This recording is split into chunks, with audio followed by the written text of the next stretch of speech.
Thank you. All right, well, thank you very much, and good morning, almost afternoon, right? So what a fantastic lunch we had, and we're hoping to learn a few things here today about frauds and scams and online safety. So bear with me as we go through this presentation. We will cover a lot of information, and hopefully we're not scaring you too much. So a little bit about myself. I came down to ISU in 1998 and graduated in 2002. Became a police officer immediately after graduation.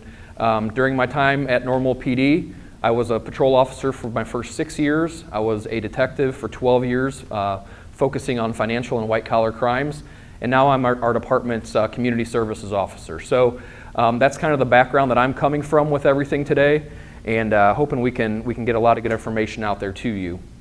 So one thing we're going to talk about is identity theft, and this is just really a general definition of what identity theft is. And I'm not going to read this to you guys because you can see it on the screen.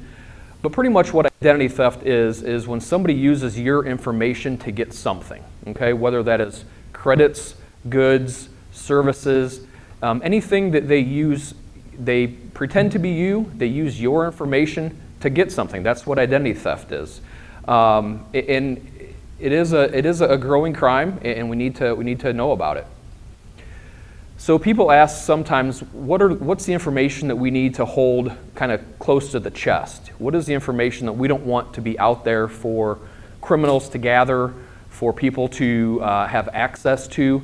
And this is just a list right here. Obviously, it starts with the most important, and that's your social security number.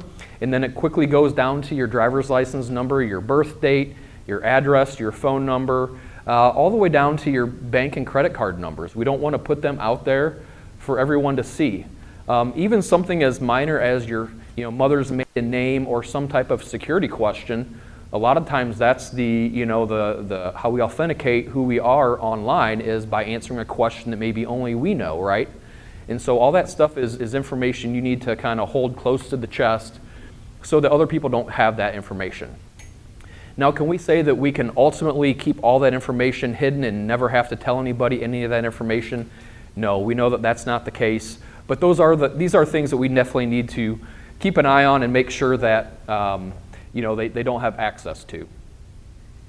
So being in law enforcement, people often ask me, how do thieves get this information? Is it always just somebody stealing your purse or your wallet? And the answer is no. There's many different ways that we can do that, okay? And these are just some of them. We have your lost or your stolen wallets. If you think about what's in your wallet right now, think of all the information that's in that, okay? We have mail theft. We'll talk about mail theft in a little bit, but mail theft is something that we need to be aware of. We have dumpsters and garbage. So that's generally, we talk about shredding stuff, right? Think about stuff you throw out into your garbage can. Might be a pre-approved credit card offer. It might be a bank statement. It might be something from the Social Security Administration. Well, if that doesn't get shredded and you put it out in your garbage overnight, some people will go by and try to grab a bag of trash and see what's in there, okay? I know it sounds kind of weird, but people do that type of thing. Telephone solicitations. We're going to talk about a bunch of scams today. There's so many different times, and I had a discussion with my table I was eating lunch with today about, our phones ring off the hook. I guarantee during this 30, 45 minute session we have today, somebody's probably going to get a scam call in here, okay? It's always happening. And then just scams in general. We'll talk about some of the more prevalent scams that we see at Normal PD, and kind of dig a little bit deeper in there so everyone can have a good idea of what the scams are. Lack of computer security. The slides I had up here while we were eating were fantastic. It was talking about locking your computer, not saving things onto your hard drive of your computer, or not backing them up, or don't give anybody access to your computer, and we'll talk about those as well. And then obviously data breaches. A lot of the data breaches, we don't really have control over that, right? It might be a doctor's office or some place that you would go that they have your social security number, they have your name and your date of birth, and there's some way that their information is compromised. We just have to hope that they're doing the right thing and keeping their systems up to date and as secured as possible. So, and that's just a short list of what we have. So what can criminals do? Once they get this information, what can they do as far as, Okay, I have so-and-so's name and their date of birth, but maybe I don't have their social security number. Or I have their address and I have their name, but I don't have their date of birth, okay? What I always say is there needs to be three things, three items that they need to have a good chance of compromising your identity, okay? And it could have been any of those three off of that list, all right? But once they get that, what can they do? They can open fraudulent bank accounts every now and again. We do see that. They can open fraudulent utility accounts. The town of Normal and ISU, we have a large college community, and it's pretty common that we have somebody who comes in as a student. They might commit some identity theft. They might have an internet provider or a Dish Network account or a cable account or something like that, and they're getting free cable all through college for at least for a few years, and then they graduate or they leave, and the next thing you know, we have a victim who's reaching out to us saying, hey, I just got a late payment notice from Verizon for an internet over at this apartment. I didn't live at this apartment. Maybe they did go to ISU or they're from the Bloomington-Normal area, but I've never lived in that apartment. So that's when our investigation kind of gets going. Kind of stepping it up is the people who will use your identity to get fraudulent mortgage loans or vehicle loans, okay? Luckily, banks and credit unions and all financial institutions, they do a great job in trying to verify who this is because, you know, they're on the line also for a lot of this information. But does it kind of slip through the cracks every now and again? If somebody has a good fake ID or something like that, it definitely could. So we have to be aware of that. And then obviously opening fraudulent credit card accounts or lines of credit. We're going to talk at the end on how to check your credit report, okay? And I know that I'm going to tell everybody when you leave this within the first, a week from now, I want everybody to check their credit report. If 5 of you do it, I would be happy with that, okay? But just try to do that. I'll explain how to do that and make it easier for you because people don't know how to do that. And so we want to make the information be available and out there for everyone. So these are a list of the common scams that we see, and I'm going to kind of talk about these at length. An overpayment scam, a romance scam. We have our lottery, or what I call our sweepstakes scams, telephone scams, and then we're going to hit a little bit on skimming, credit card skimming, and online scams. When we leave this here today, I don't want everybody to be cutting up all your credit cards and all your checks and everybody's paying with cash from now on.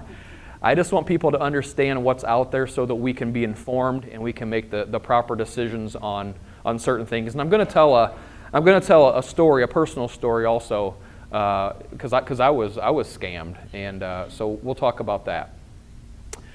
So this is what an overpayment scam is. I'm going to give you a real-world example on what an overpayment scam and what a victim happened to her.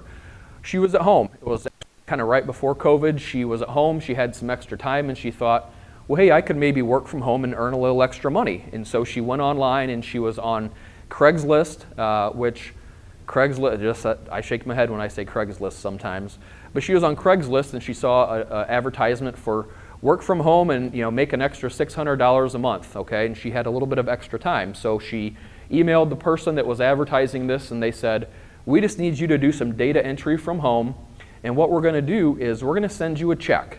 And in the check, there's going to be instructions. And those instructions are going to tell you to go out and buy a computer, go out and buy an office chair and a desk, and then if there's any left over, which there should be, then just mail what am I trying to say here? Wire us back that money, okay?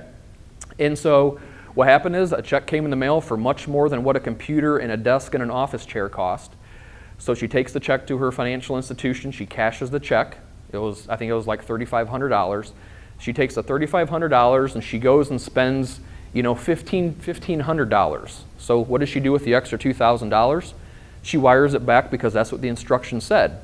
And let's all think of what's going to happen about 2 weeks later. Her bank's going to say, hey, do you remember that check that you deposited and we gave you $3,500? It's a fraudulent check, okay? So she may have a computer, she may have a desk, she may have a chair, but she's also out $2,000 because she wired that money back. So that's what an overpayment scam is. That's kind of the meat and potatoes of what something like that is. So people fall for those types of scams. And unfortunately, it happens, and it's all really perpetrated online. So a romance scam, I'll give you another real world example. This is where you may have somebody who is going to make a connection with somebody online, whether that is somebody that starts off as a friendly relationship that may turn more romantic down the road, or it just might immediately become, I'm in love with this person, I met them online. But what happens with the romance scams is that this person that you're meeting online, number one, you're never going to see them on a FaceTime call or a Zoom call or a Skype call. You're never going to see them, in real life, if that makes sense, okay? They're never going to be at your house. You're never going to see them online. It's all going to be through emails, through text messages. They're going to send you pictures, okay?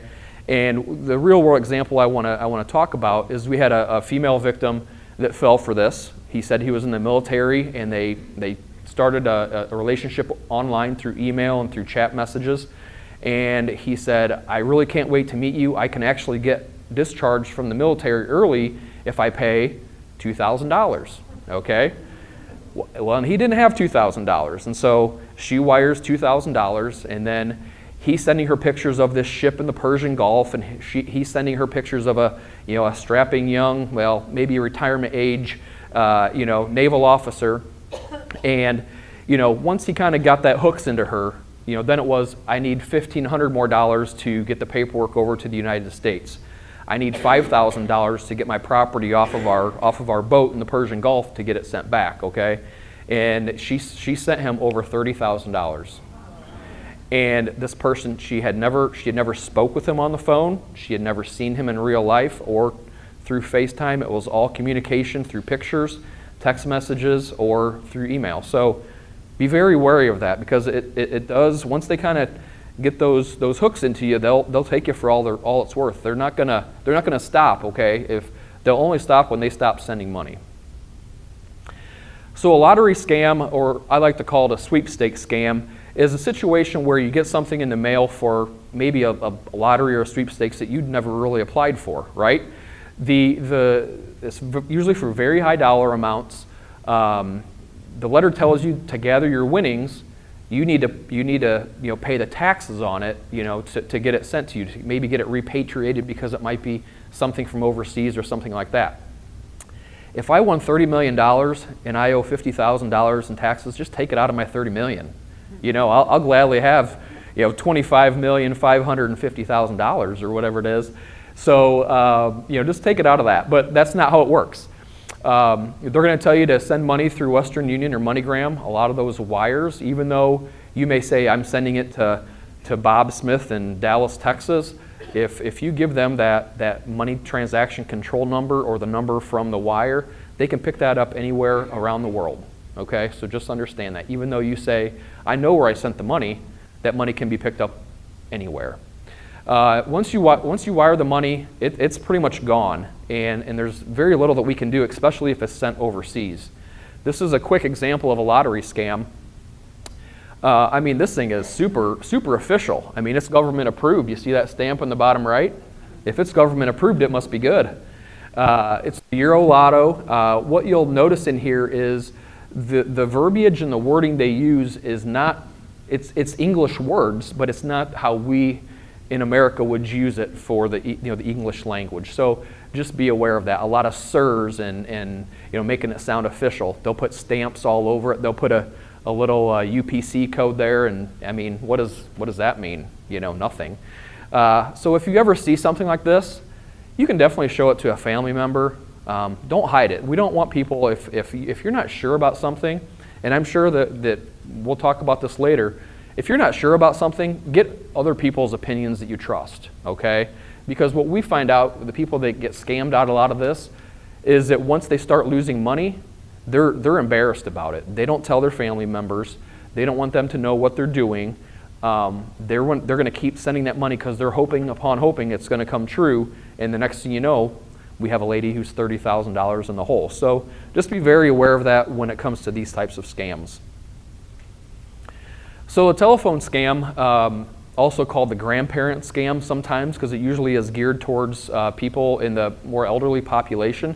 This is where you're going to get a phone call maybe late in the evening or early in the morning, and they're going to say, Grandma or Grandpa, I'm down in Mexico, this is your grandson, I'm down in Mexico, or I'm somewhere else and I got into a car wreck, I don't want to call mom and dad, or I got in trouble, I don't want to call mom and dad, can you send me some money?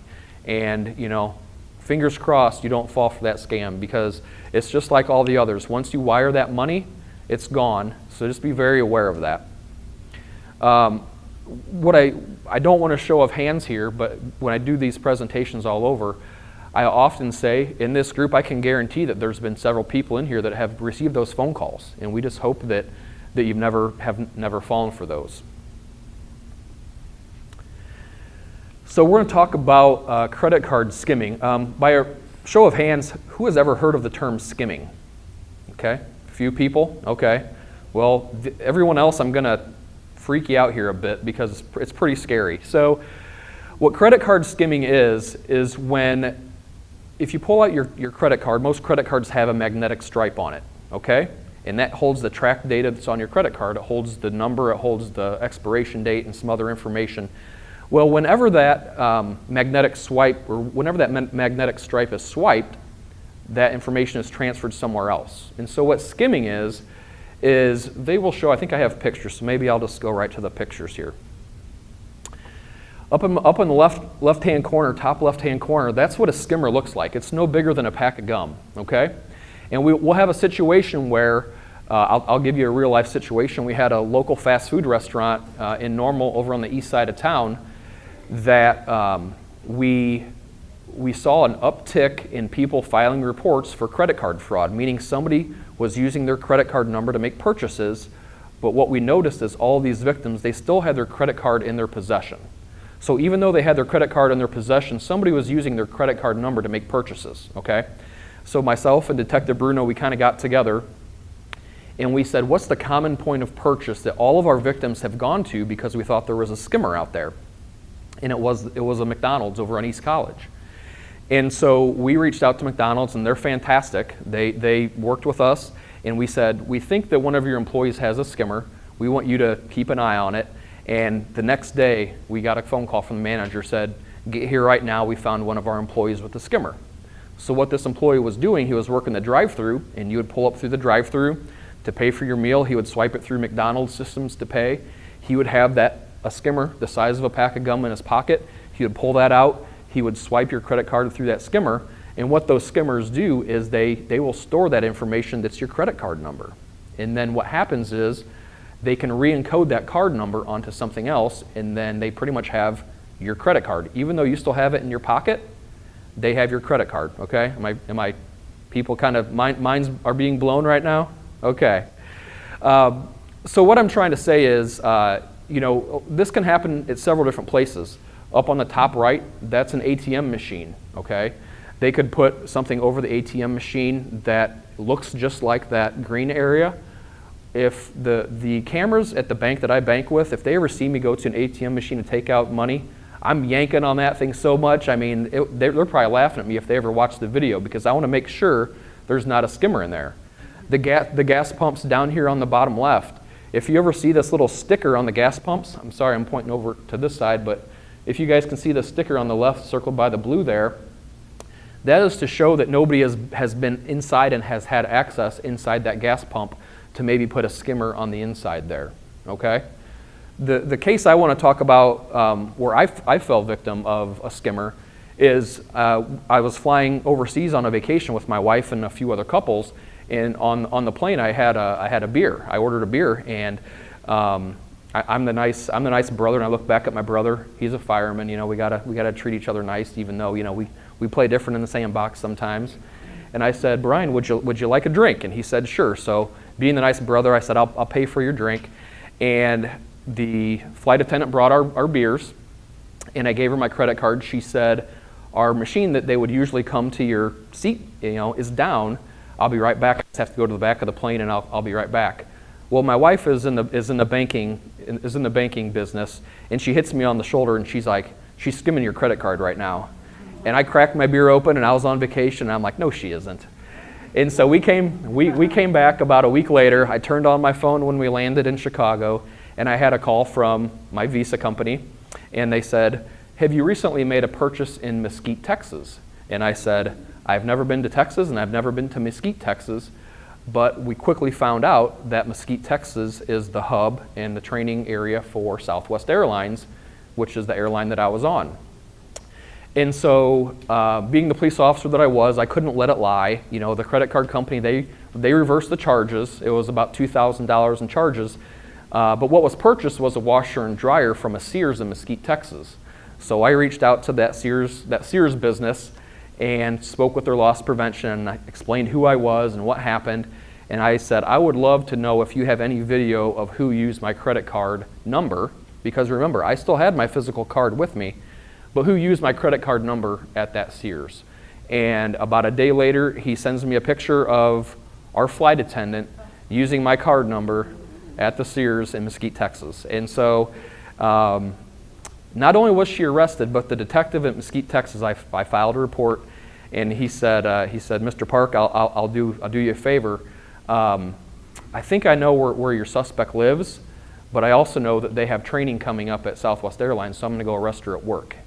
And I said, well, that's fantastic. So you can maybe make them see that she's being arrested. So again, that's what skimming is. You still have possession of your credit card, but the information from the credit card has been re-encoded onto another card. So that's what I talked about at the beginning about everyone doesn't always need to be using cash, but just be aware of what is out there.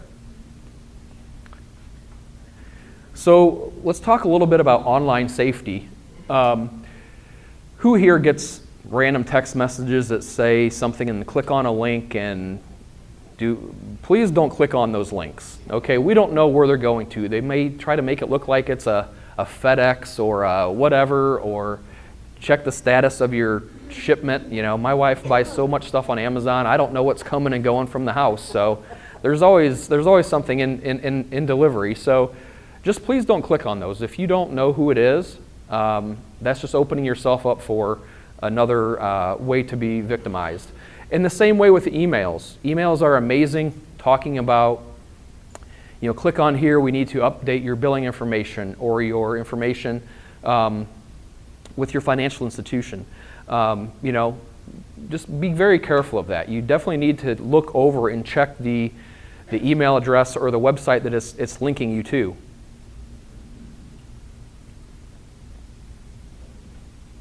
So we'll quickly talk about the difference between debit and credit cards. So credit card obviously is something that most people have, and it's pretty much you using that credit card, and then you're going to promise to pay that money back at a certain time, hopefully with not too much interest. Okay, but if your credit card is ever compromised, generally your financial institution is going to work with you. Okay, CEFU is going to work with you, and they're going to make it good. And they may open up a fraud investigation on their end, but they'll quickly get the money back into your account or take that off of your account so that you're not responsible for that. On the other hand, debit cards, if your debit card is ever compromised, then that money is immediately taken out of your checking or your savings account, whatever you have your debit card attached to, correct?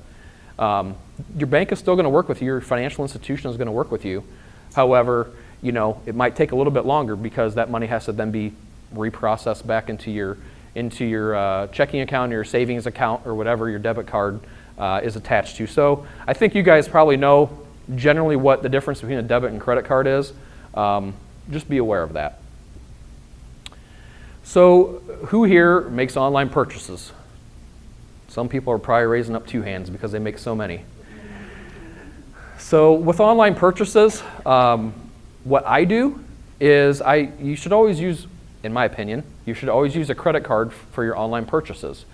I have one credit card that I have attached to all of our online accounts, so our Amazon, our Netflix, anything that's a recurring payment, all that I have it attached to one credit card. And then the other credit card I have for our gas purchases, our grocery store purchases, our going out for dinner purchases and stuff like that. The reason I do that is if either of those accounts are ever compromised, I can quickly say, okay, if it was my card that I use for my groceries or my gas or my restaurants, then I know that it got hit by a skimmer somewhere in person, right? If it's one that the card gets compromised online, I know that that one is no longer good, and I need to update all that information, because think about all of those things that you have, recurring payments or Netflix or Amazon or you name it. If all of those are connected to one credit card, it's just good to know if it was something happened online in the on the websites, or if something happened in person, so you can make that quick adjustment. I hope that makes sense to everyone. Okay. So, who here likes the show Seinfeld? I loved the show Seinfeld when I was growing up. So George Costanza was always a favorite of mine, and this was one of my favorite episodes. Please, please, please do not carry your Social Security card in your purse or your wallet. We understand that you sometimes need to have that if you're going to a doctor's appointment or something that you may need to have that when you're maybe a patient for the first time somewhere. But there's really no need to keep your Social Security card in your purse or your wallet 24 hours a day every time you go out, okay? Minimize the number of credit cards you carry. Never carry your child's Social Security number in your wallet, and never put your Social Security number on your checks. I worked several cases back in the day that there would be checks and it would be their name, it would be their address, it would be their telephone number, and it'd be their Social Security number, okay? That is not a good combination of things to be out there. One thing I will say is, and I mentioned it earlier, think about all the information that you have in your wallet or in your purse, okay? If you ever lost that stuff, I mean, our heads are spinning if you can't find your wallet or your purse. This is what I suggest, is if you have a safe place at home or a safety deposit box, take your wallet sometime and scan the front and back of all of the cards that you carry in your wallet, okay? And then go put that in a safe place at home or in a safe deposit box or someplace that you feel safe with that. Because this is what's going to happen. You're going to be at a store, you're going to lose your wallet, it's either going to be stolen or maybe you might just lose it. Your head's going to be spinning because you don't want people to have access to your credit cards. And for some reason, they put the phone number to call if your card is lost or stolen on the back of the card that is now lost or stolen. Okay. So then you can go back to your house, you can pull out that piece of paper that has the scanned copy of the front and back of everything. That way you remember what was in your wallet. You can call those phone numbers. SEFCU and the financial institution, sometimes they won't automatically cancel the card. They can put a flag or a hold on that to see if you do find your wallet. The last thing we want to do is cancel all the cards, and then you sit down on the couch and you feel something underneath you and your wallet's right there on the couch, right? So, that's something to think about, because I know for me, if I ever can't find my wallet, I get in a worry. I get all worked up about it. So just don't be that person. Check your monthly bank statements. I know that we do online banking. SEFCU has some fantastic easy ways to check all that. Go on there and see if there's any purchases that should not have been made on there. Make sure your mail is delivered to a secured mailbox, all right? Mail theft is a thing. Shred your pre-approved credit offers. You can opt out of pre-approved credit offers. I have a couple phone numbers up here and websites. However, I don't know if this really does that good of a job, but at least if it's something that you think is going to help you and give you peace of mind that maybe you start getting a few less in the mail, then by all means go for it. Right here, if you live in some place that has a mailbox and you put a red flag up, what I'll tell you with criminals is they know in there is a bill or a birthday card, okay? And what's in a bill or a birthday card? Money or a check, right? So be very aware of that. If you know when your mail delivery person comes, go ahead and put it out there, put the flag up, but don't put it out at 8 o'clock at night, leave it there overnight with the red flag up, because that just tells people that are going to drive through neighborhoods, if they're going to do something bad, they know something's in there that probably has money in it.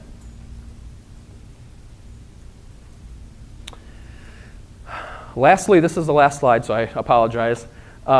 Never provide information over the phone when it's a phone call that you did not initiate.